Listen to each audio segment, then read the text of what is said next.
नाम आदित्य और वीडियो को लाइक एंड सब्सक्राइब जरूर कर देना। अगर मैंने पिछली वीडियो में दिखाया था कि इनका बहुत ज़्यादा खतरा पंगा हो गया था, एक दूसरे की शीट पर जाके बैठ गए। कमांडर भी थोड़ी थोड़ी जगह होती है पर बोनट पे जो खराब रखी है आपको भेजी थी मैंने, उस पर जाके बैठ जाते हैं और एक दूसरे से लड़ने लग जाते हैं कि मेरी शीट। और पिछली बार में ये मेरे भाई को इतना गंदा इन्होंने मारा था ना।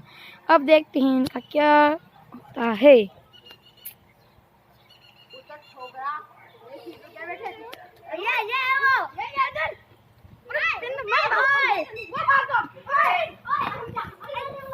और गाइस अभी इनका पंगा माटी में होने वाला है, ये दंगा लेने वाले हैं और ये गाइस इसको पकड़ना चाहते हैं क्योंकि लड़ाई हो रही है। ये मेरा भाई है और ये थोड़ा ज़्यादा पंगा हो गया है, वो भाग नहीं रहा है। और guys bye bye, like and subscribe जरूर करना।